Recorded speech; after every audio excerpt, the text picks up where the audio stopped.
maternidade sempre foi romantizada. Descreve-se a mãe como sinônimo de amor incondicional, doação e entrega absoluta. O que pouco se fala é que a maternidade é uma questão de poder. Quem decide, quem protege, quem paga o preço. E como a mulher escolhe e concilia as suas múltiplas funções sem ser punida pelas escolhas que faz. Nesse programa, nós vamos conversar com uma mulher que está abrindo caminhos. Muitos deles apenas para seguir em frente. Hoje a nossa convidada é executiva de uma das maiores mineradoras do Brasil e é mãe solo de uma criança atípica. Seja bem-vinda ao Sim Delas, Ana Musi. Muito obrigada pelo convite, uma honra para mim estar aqui com vocês. Imagina, a honra é nossa, né, de te receber. Gente, muito obrigada pela disponibilidade, Ana. Eu queria começar o nosso programa com uma discussão que é: a mulher nasceu para ser mãe? Camila? Você acha que todo mundo nasceu para ser mãe? E fala um pouquinho da sua experiência também. Você acredita que você nasceu já com essa vontade? Conta pra gente um pouquinho sobre isso. Sim, eu nasci com essa vontade já de ser mãe, de maternar. Eu acho que maternar para mim é claro que ser mãe atípica é ainda mais do que maternar, né? É você aceitar e seguir em frente. Então, para mim, maternar eu sempre quis cuidar de alguém, sempre quis que me chamassem de mãe.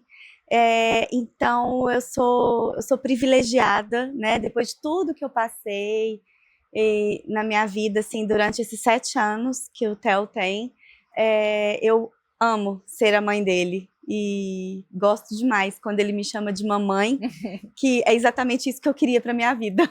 Que bom. E uma coisa que é interessante a gente falar, né, quando a Clarissa traz, você acha que toda mulher nasceu para ser mãe? Aí eu vou trazer um ponto que é, muitas mulheres, assim como você, né, Ana, têm esse sonho de vida. Mas é possível também que uma mulher não queira ser mãe, né? Eu vejo que essa, por exemplo, não é uma das grandes prioridades na minha vida. Pelo contrário, eu vejo que Clarissa, né? É o meu sonho de vida. É o sonho de meu vida. Objetivo, que pautou todas as minhas escolhas, desde a escolha profissional. Então, um ponto que eu acho que é interessante a gente trazer, antes da gente iniciar essa conversa com a Ana sobre maternidade, sobre as experiências que ela tem como mãe do Theo, é entender que a possibilidade de ser mãe é completamente legítima e maravilhosa, mas legitimar também as mulheres que não têm esse desejo também é importante, né? Uma mulher, ela não é menos mulher porque ela decidiu não ter filhos. E aí eu queria entender um pouco de você, assim, em que contexto você engravidou do Theo? Teve alguma dificuldade para engravidar? Ou foi uma surpresa? Ou foi planejado? Conta pra gente um pouquinho. Olha, eu já estava com 37 anos, então eu já tinha curtido a minha vida, já tinha feito muita coisa que eu tinha que fazer, e eu achava que estava no meu relógio biológico. Então eu pensei, não, né, eu quero ter um filho, porque depois fica mais difícil. E, na verdade, eu não estava tentando, né? Eu estava, assim, deixando para Deus resolver mesmo. Mas aí, no primeiro mês, assim, que eu tirei mesmo minha cartela e tal, e o Theo, aí eu engravidei. Foi muito rápido. Tipo, foi muito rápido mesmo. E aí, minha gestação, ela foi muito tranquila, né? No sentido de que eu não sabia da doença e tal. Então, foi uma gestação... o Theo nasceu de 38 semanas, nasceu a termo, então a gestação em si foi um sucesso, né? Mas foi quando nasceu mesmo que tudo aconteceu.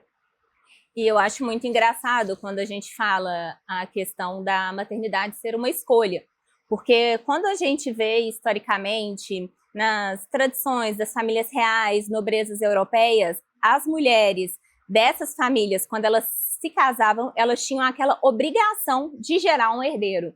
Já aquelas que funcionavam, que trabalhavam para aquela organização funcionasse, para aquela casa funcionasse, do Brasil à Rússia, passando por toda a Europa, as mulheres, muitas vezes, elas não podiam escolher ser mães. Se por acaso elas engravidassem as funcionárias, as trabalhadoras, elas não poderiam sequer alimentar os seus filhos, porque elas tinham que amamentar os filhos daquelas mulheres que eram as nobres. Então, a gente fala sobre escolha e a gente esquece que a escolha é uma construção recente. e que a questão dos filhos das trabalhadoras só se tornou um tema a ser discutido sobre como aquelas mulheres deveriam cuidar dos seus filhos e criar após a Revolução Industrial, porque pouco se fala que a mão de obra que era usada era infantil e a mão de obra das mulheres. Então, quando a gente fala a mulher nasceu para isso, a mulher teve aquilo, na verdade eu quero falar que a gente está sempre lidando com as construções sociais que fazem a gente acreditar que a gente tem uma certa liberdade nas nossas escolhas. Perfeito. E mais um ponto em relação a isso também é que quando a gente vai falar de escolhas, hoje, né, nesse contexto, 2026, sobretudo, a gente não está falando da grande maioria, porque algumas mulheres, elas não têm conhecimento suficiente sobre o próprio corpo para poder, e às vezes muitas, a gente sabe, né, os filhos, eles podem não ter sido fruto de consentimento. Então, sobretudo quando a gente vai falar de zonas mais periféricas, de zonas rurais, ainda muitas mulheres são mães porque elas não sabem que existe uma outra opção, né? Então a gente tem que sempre trazer esses recortes. Mas voltando para você, Ana, você falou até o momento em que você ganhou, né? Que ele nasceu de 8 meses, enfim. E você já sabia da doença do Theo antes? E aí vamos contar primeiro qual que é a doença que o Theo tem. Ele tem uma doença que chama epidermólise bolhosa. Na verdade, ele não tem a epiderme que a gente tem. Então, a pele é muito fragilizada, muito mais frágil do que a nossa. Qualquer contato, esbarrão, ou se ele cair, dá machucados grandes, sai a pele, e aí a gente tem que cuidar com os curativos. Então, é uma pele muito sensível. Em algumas ocasiões, existem outras epidermólise bolhosas mais severas que dão no esôfago, então atrapalha comer, dá nas mucosas, né? Então, é uma doença muito cruel, muito grave, porque dá muita infecção, né? Então, o começo para mim foi um luto muito grande. Porque saber que meu filho poderia ter pouquíssimo tempo de vida foi uma mãe ali correndo contra o tempo.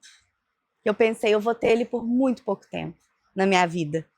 E eles falavam que tem muito óbito no início, e existe mesmo, se você não cuidar direito, né? Existe esse óbito, mas graças a Deus, hoje ele está com 7 anos, muito bem cuidado. E ele é uma criança muito especial, né? Então, a epidermólise bolhosa, ela é 1 para 65 mil, né? Ela é muito rara, é uma doença genética. Então, ali a gente não consegue saber durante a gestação, a gente não consegue saber. Não existe um exame no Brasil que você vê essa doença. Entendeu? Então,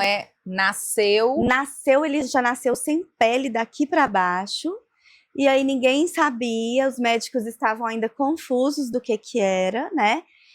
Eles não imaginavam, eles achavam que ele pode ter tido uma infecção na hora que nasceu, estavam estudando do que poderia ser. Até que chegou um dermatologista dentro do hospital, e depois de um dia, depois de 24 horas, ele deduziu que era. Então, assim, não é tão fácil também saber, né? Porque são muitas doenças, né, dermatológicas. E eu jamais imaginava. Me pediram para não entrar no Google, porque eu só ia ver desastre. Então, e realmente, é uma coisa assim, é uma doença que ela veio, a doença ela só veio, a gente está dando visibilidade por ela por conta do Gui do Vasco, o menininho Gui, que ele tá famoso lá no Rio de Janeiro, os jogadores do Vasco, né?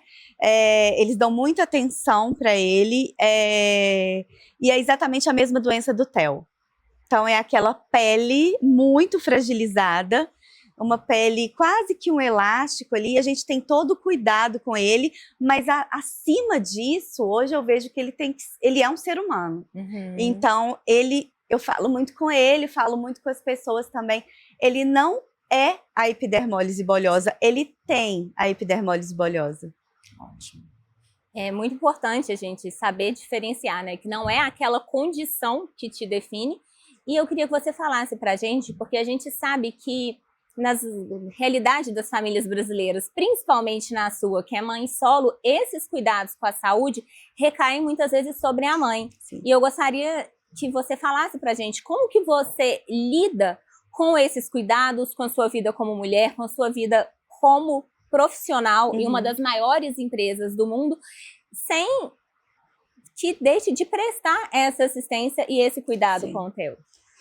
Foi uma pergunta muito boa a sua, Clarissa, mas é porque realmente eu custei a voltar a me vestir bem, eu custei a me enxergar como mulher, tá?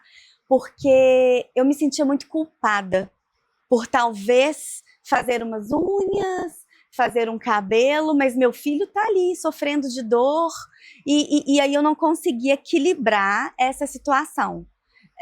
Então eu me anulava, sim, tá? No início eu me anulava, eu só queria cuidar do Theo, eu queria ele bem e vivo perto de mim, e eu pensava que eu não era nada, era só ele, sabe?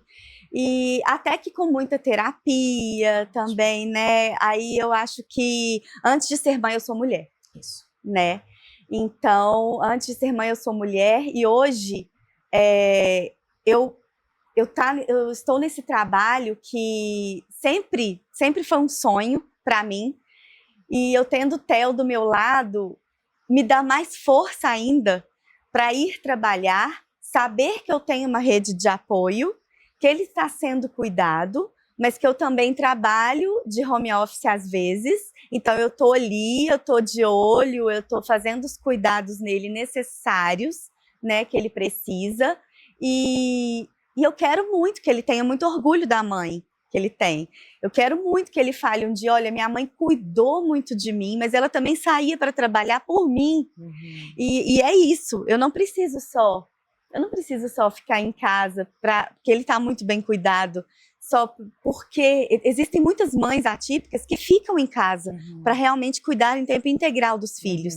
Mas eu sinto que eu ainda consigo ir trabalhar. Como mãe solo também, às vezes não é uma questão de escolha. Exatamente. As mães que são mães atípicas, algumas têm os maridos, têm o pai das crianças para cuidarem. Eu não tenho. Mas eu tenho minha rede de apoio, que é a minha mãe e minha irmã. Elas atuam muito, assim, elas são meus grandes tesouros, porque se eu não tivesse elas, não teria como eu sair para trabalhar, né? E elas são muito valiosas para mim, para o Theo. Eu acho que a gente precisa disso, né? Eu que sou mãe solo, assim, é muito complicado, porque enquanto eu não tenho aquela pessoa para falar assim, cuida dele para mim enquanto eu tomo meu banho. Eu não tenho. Eu tenho que tomar banho e ele tá ali comigo. Entenderam? Essa é a diferença da mãe solo e a mãe que tem alguém para estar do lado ali. Mas nós conseguimos. Eu sinto que eu e ele conseguimos. Com sabe? certeza. Nós dois. E, Ana, um ponto que eu achei interessante no que você falou, né? Você entender que você é mulher para além disso. A gente está falando muito sobre maternidade atípica, só que para as mulheres, numa sociedade que romantiza tanto a nossa sobrecarga, a nossa exaustão, entender que não, eu sou mulher também, eu tenho direito de cuidar de mim, eu tenho direito de aproveitar a vida, eu não preciso necessariamente ficar o tempo inteiro à disposição, porque ele tá bem, é isso que você falou, ele tá bem, ele já tá com 7 anos, ele é um rapaz inteligentíssimo. E eu queria entender, né, como você disse, enquanto mãe solo, e é muito simbólico, é muito significativo que você fale, a minha rede de apoio é a minha mãe e a minha irmã, porque essa é uma realidade de muitas mulheres. Na hora que o bicho aperta, quem fica por nós são outras mulheres. É isso. E a gente tem dados sobre divórcio, aí eu vou perguntar depois também sobre a sua situação especificamente, mas a gente tem dados que os divórcios eles aumentam muito em casais com filhos pequenos, ou seja, logo depois da gestação, no momento que eles têm uma vida em comum para cuidar, os números dos divórcios aumentam, se eu não me engano, o aumento é em mais de 50%. E quando é um filho ou uma filha, uma criança atípica, esses números aumentam ainda mais. Então, assim, a realidade no Brasil hoje ainda é se uma mulher vai pensar em ter um filho, ela tem que necessariamente pensar na hipótese de em algum momento ser mãe solo, sobretudo se essa criança é uma criança atípica. Então, é tristíssimo, é duríssimo, mas é a nossa realidade. Eu queria entender qual foi a sua vivência nisso, né? Como é que isso aconteceu na sua experiência individual? Claro, você dividindo aquilo que você fica confortável para dividir conosco. Sim, obrigada pela oportunidade de falar, inclusive, porque é uma situação que eu acho que quando a gente dá visibilidade, outras mulheres se veem, é um espelho, né? Então, Exato. por isso que é importante a gente falar sobre a nossa vida. Eu, por exemplo, eu tive o Theo em 2018 e aí na pandemia, eu e o pai do Theo nos separamos. Ele não aguentou, eu acho que ele não aguentou toda a situação, né? Porque você tem que amar muito. E quem ama muito, eu acho que é muito da mãe, né? Os pais também amam, mas ele talvez não teve esse jogo aí de cintura, esse equilíbrio de amar além, né? Eu falo isso porque ele já não queria a minha gravidez, ele já não queria, ele queria que eu abortasse, tá? Sem saber que ia nascer o Theo com a situação dele, sem saber. Então, ele queria que eu abortasse aí eu já comecei a imaginar, eu vou ser mãe solo, eu tenho certeza disso. Mas eu não imaginava que ia ser mãe solo e atípica, duas coisas, né? E aí, quando o Theo nasceu, eu encarei ainda mais a situação de que eu tinha que dar conta do recado, e dar conta do recado sendo mãe atípica. Então eu falei, eu vou levar esse peso comigo, mas eu prefiro levar ele sozinha e feliz. Até que eu entendi que ser feliz e estar bem é melhor do que você ter um parceiro, tá? Exatamente. Porque não adianta você ter a pessoa dentro da sua casa, ele não te ajuda, te humilha, te denigre e te coloca como a pior mulher do mundo. Onde eu queria ser amada, onde eu queria ser amada, inclusive como a mãe de um filho atípico. E quando eu vi essa situação, que eu já não era, eu já estava entendendo aquele caminho que eu estava seguindo sozinha. Eu falei, então eu consigo. Então ele só está aqui para dormir na casa. Ele não está sendo nem parceiro, nem pai e nem nada. Até que quando eu disse não, que eu não queria mais aquela relação, que ele ia continuar sendo o pai do Theo, mas a relação do casal acabou por ali, ele não aguentou não. E aí foi quando eu sofri, né, uma violência doméstica, e ele disse que não ia ficar desse jeito, que ele me derrubou no chão, ele me chutou e eu disse, eu vou ligar para a polícia. Ele disse, pode ligar. Eu falo que é tudo mentira. Sinto muito. Sinto muito por você ter passado por isso e fico muito feliz de ver que você conseguiu se reerguer. E no programa passado, eu e a Camila discutimos bastante sobre a questão do dinheiro do não, da independência financeira para você ter a liberdade de escolha. E você acha que o fato de ser uma profissional, de ter essa liberdade, de ter uma carreira, permitiu com que você, primeiro, sustentasse sair desse relacionamento e que também você decidisse, apesar de o pai não querer, eu posso ser uma mãe solo, mas eu vou enfrentar esse tipo de batalha. Você acha que a questão de ter um trabalho foi o que te proporcionou e que te pesou nessa sua escolha? Sim. Sim, eu acho que o trabalho, ele dignifica, né? E a gente vai ressignificando também tudo na vida, porque não adianta eu ficar cuidando do Theo sem ter... A gente precisa de dinheiro, sim, né? A gente precisa de dinheiro. Ele tem gastos, múltiplos gastos, não só ele, mas eu sou mulher.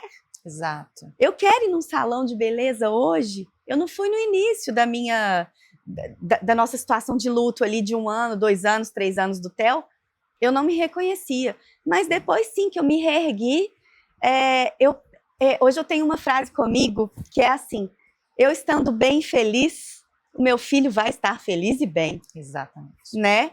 Então, eu levo muito isso do meu trabalho, que quando eu estou no trabalho, eu só fico pensando nele. Eu não estou ali só para ganhar o meu dinheiro, mas eu estou ali para me ressignificar, me mostrar que eu tô viva, que eu tô fazendo alguma coisa, que eu ainda tô ali firme no mercado de trabalho, que eu posso trabalhar e dar um futuro para ele, dar o sustento dele. Então hoje eu mostro para ele, com 7 anos de vida, eu mostro para ele o valor de cada coisa.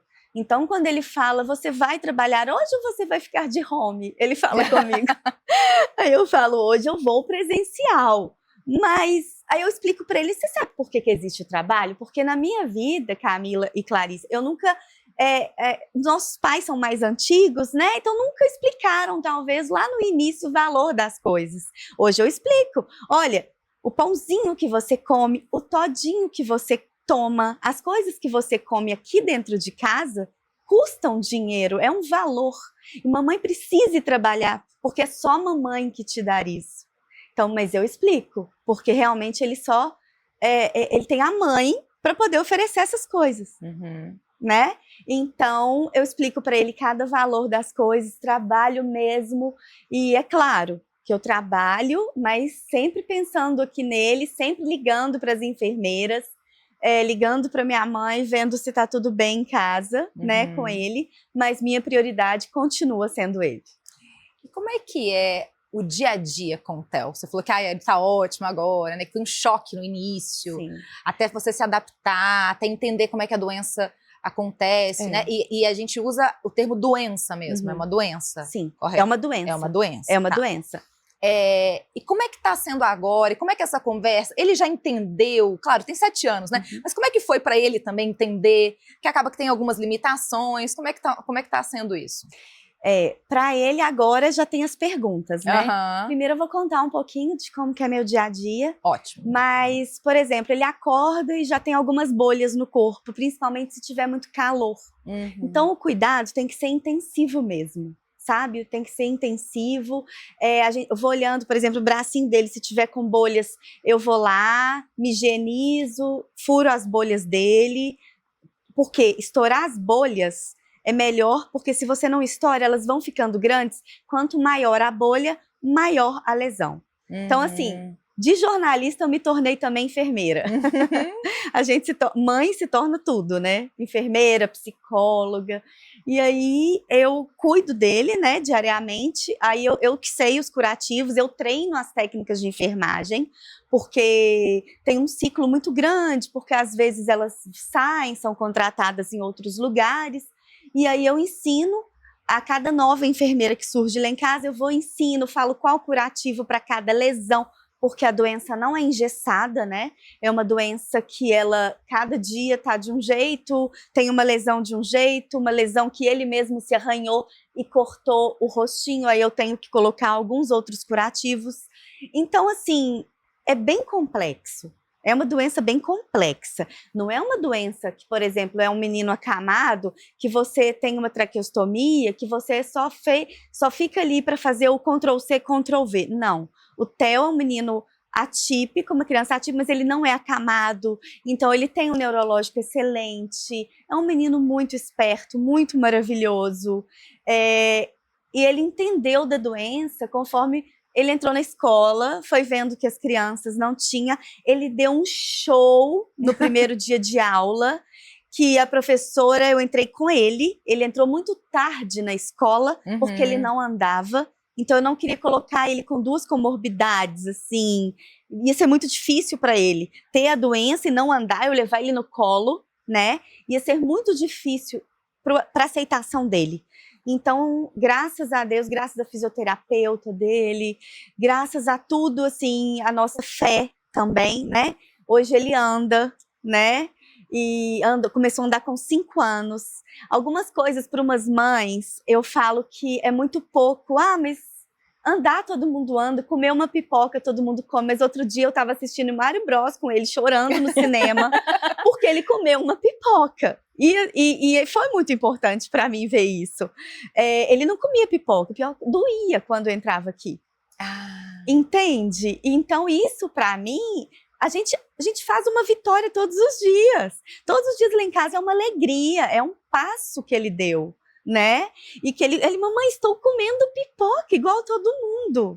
Isso é muito maravilhoso. para uma mãe atípica como eu.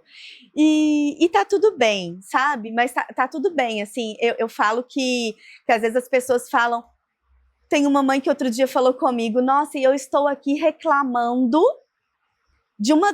que o meu filho tirou nota 8 ou tirou nota 7 e você está me dizendo que tem um filho com uma doença rara. Mas aí eu disse para ela, mas eu disse para ela, como eu digo para vocês, para todo mundo, cada dor é uma dor e tá tudo bem se você tá achando que para você é uma dor que seu filho tirou nota baixa. A gente tem que respeitar, né? Eu tenho essa situação, mas se a situação de uma outra mãe, não fique envergonhada de achar que é uma dor para você, né? Então eu respeito muito isso. E da mesma forma que a gente falou que você optar, você ter a prioridade ou não de ser mãe não te torna mais ou menos mulher, você ter um nível de cobrança, de exigência, de comemoração com seu filho, passar por uma dor maior ou uma dor menor, se você trabalha ou se você está em casa, também não te torna menos mãe. São cenários diferentes e que a gente precisa aprender a conviver com essa pluralidade, respeitando as escolhas e sem julgar também. Exatamente. Quando você falou uma coisa super importante, que eu agora, nesse ritmo de vida que eu tô, eu costumo falar o seguinte, que no trabalho, ele não me diminuiu como mãe, porque eu poderia muito bem estar num trabalho e eles não me aceitarem, né? Ele não me diminuiu como mãe. Por quê? Porque eles me reconheceram que eu consigo dar até talvez mais. Porque a gente, eu, por exemplo, que sou mãe do Theo, assim, que eu tenho que estar em casa a tal hora, eu tenho que chegar para minha mãe poder fazer as coisas dela, a logística é muito assim, sabe? É tudo no tempo, assim, que dá, né? Mas eu dou o meu sangue no trabalho, então eu acho que eu não me sinto diminuída, sabe? Dentro do trabalho, dentro do mercado de trabalho, sendo uma mãe atípica, porque é isso, eu quero que eles reconheçam que, nossa, mas ela vai dar, então, o sangue dela ali no trabalho, ela vai dar o melhor dela no trabalho, porque ela é uma mãe atípica e ela precisa desse trabalho. Então é ali, sabe? Eu acho que é por isso que hoje eu me sinto muito valorizada, graças a Deus. E essa realidade dentro do trabalho enquanto mãe atípica sua, que bom ouvir a sua experiência, né? Porque a gente que trabalha com empresas, às vezes a gente vê realidades muito difíceis para mulheres, sobretudo para mulheres mães, né? Antigamente era algo muito mais explícito, essa ideia de, na hora da entrevista de trabalho, perguntar para a mulher se ela tem filhos ou deseja ter filhos. E isso ser visto não como algo positivo, que mostra que a mulher tem outras várias soft skills, a gente já falou disso no último programa, né? Mas visto muitas vezes como algo negativo. Você estava dividindo também a questão de mulheres quando tem mais de 30 anos e casam? Sim, uma vez eu ouvi que a dificuldade das mulheres que têm ali 30, 29 e casaram e se inserirem no mercado de trabalho, porque provavelmente elas terão filhos, elas precisarão se ausentar e por conta da licença maternidade, e depois elas vão ter que se dividir na rotina dos cuidados. Que o trabalho não vai ser a única prioridade, o trabalho vai ser uma das várias prioridades da vida delas.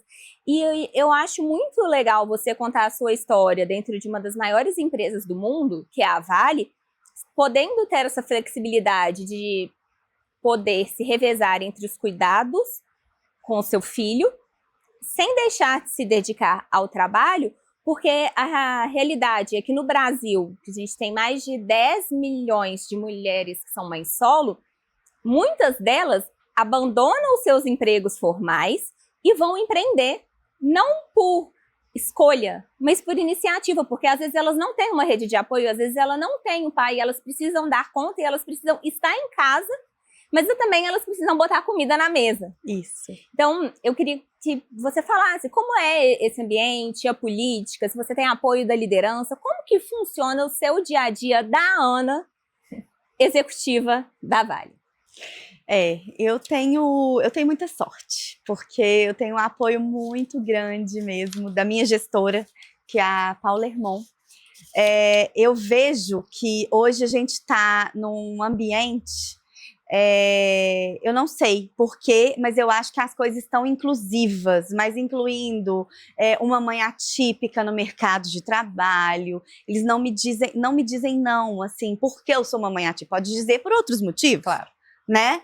Então, eu acho que a situação está mais inclusiva, tem mais respeito pela minha situação. Então, eu falo que eu costumo dizer que a minha gestora, por exemplo, ela não importa se eu tiver que sair correndo lá do escritório e eu ter que ir para minha casa porque aconteceu alguma coisa com o Theo.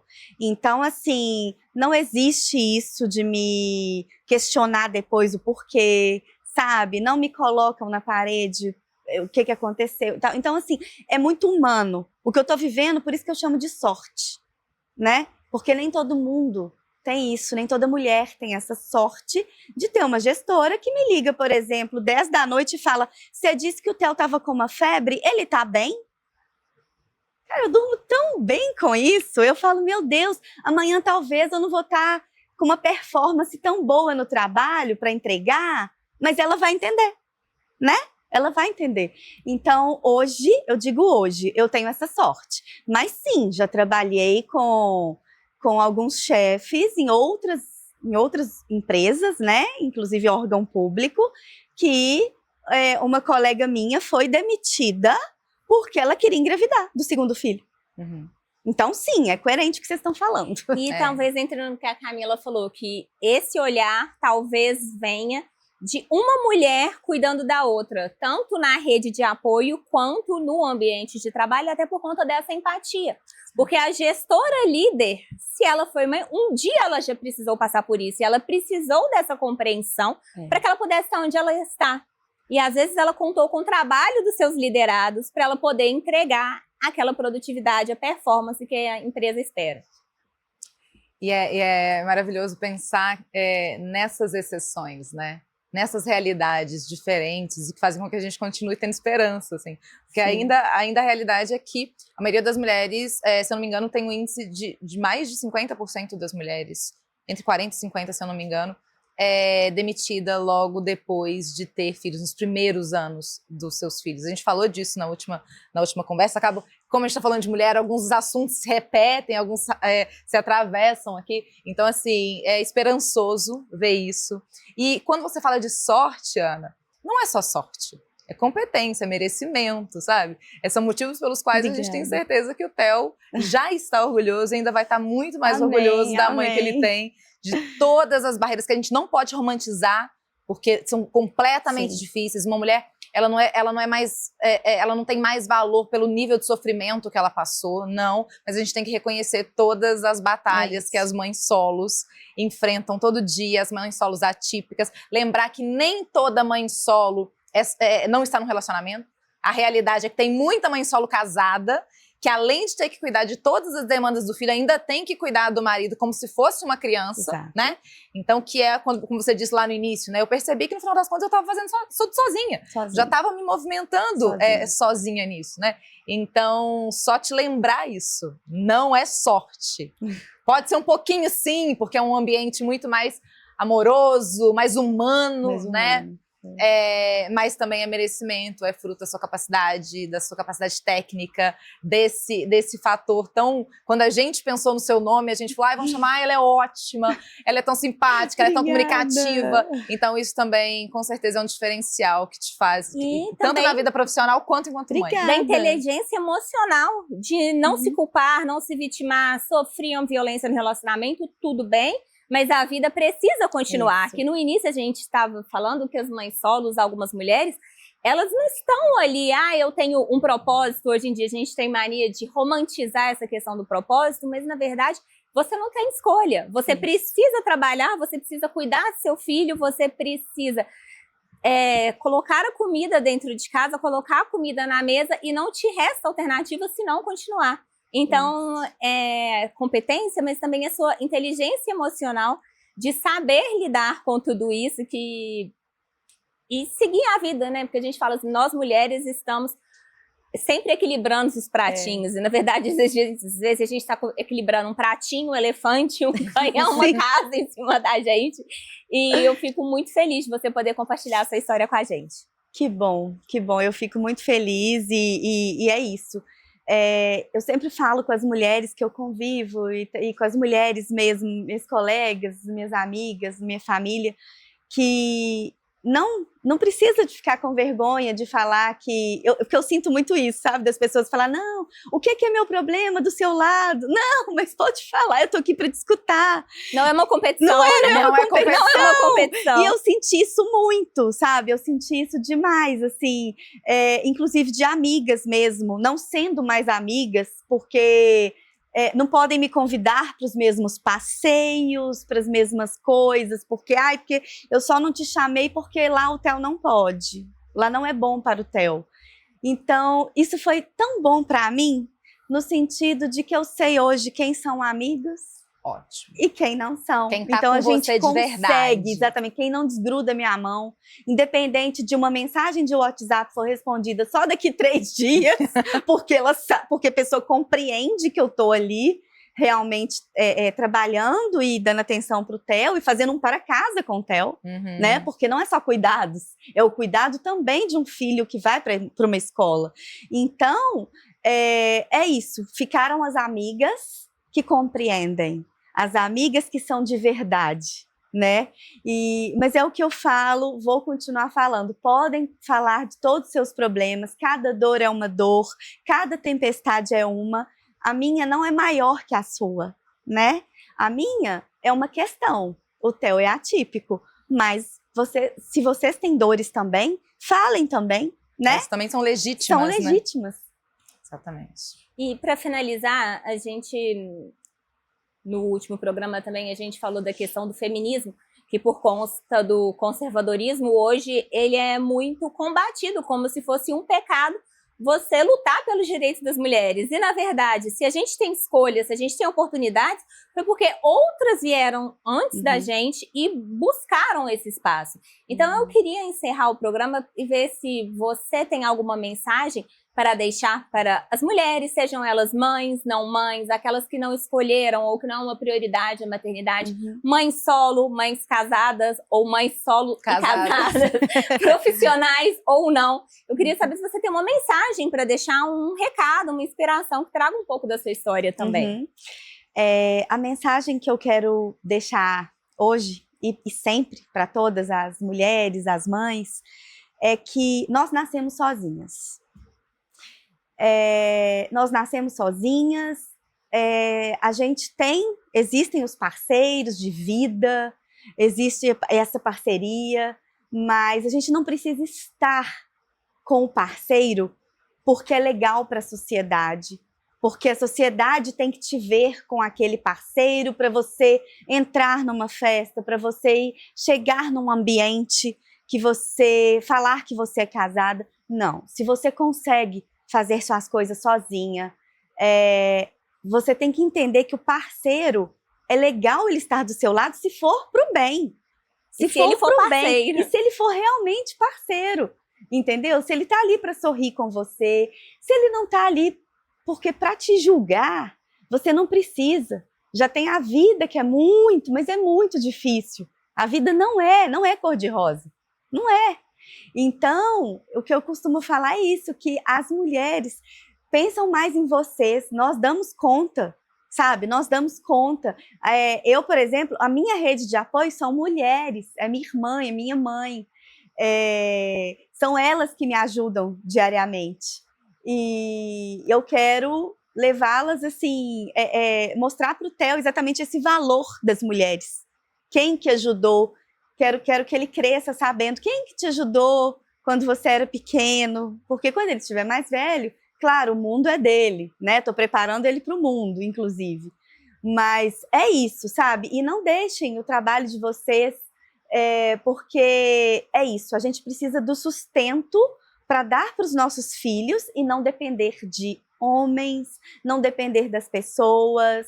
A gente precisa se sentir bem, e eu me sinto bem no trabalho. Então, não tem por que eu largar o meu trabalho para sim cuidar do Theo, que hoje eu vejo que ele está muito bem cuidado. Hoje eu fico muito tranquila de ir para o meu trabalho, sendo que ele me deu um beijo ali, eu sei que eu vou voltar e eu vou encontrar ele perfeito, né? Então, eu acho que é isso, eu acho que as mulheres têm que ficar do lado das mulheres, sabe? É isso, sabe? É você ter uma gestora que entende o seu lado, uma colega de trabalho que fale com você, pode deixar, amanhã eu vou para você nesse e depois você reveza comigo. É isso, é essa troca, né? É essa troca de parceria, de realmente equipe. Eu acho que equipe é isso. E principalmente os homens do nosso trabalho, hoje eles estão entendendo o que é uma mãe atípica. Então eles falam, nossa, como você consegue? Eu, sim, só para as mulheres. Mas é isso, eu brinco disso, que são só para as mulheres, mas é isso, eu acho que nós mulheres, nós conseguimos mais, nós conseguimos ser multi, né? É isso, e quero agradecer o convite, novamente, essa oportunidade de falar um pouco, tanto da minha vida enquanto mulher e enquanto mãe do Theo. Obrigada, a gente que agradece. Foi maravilhoso poder te ouvir um pouquinho. Eu tenho certeza que muitas mulheres vão ficar inspiradas também pela sua história. Obrigada. Muito obrigada. Essa foi mais uma edição do Sim Delas. Esperamos vocês no próximo programa.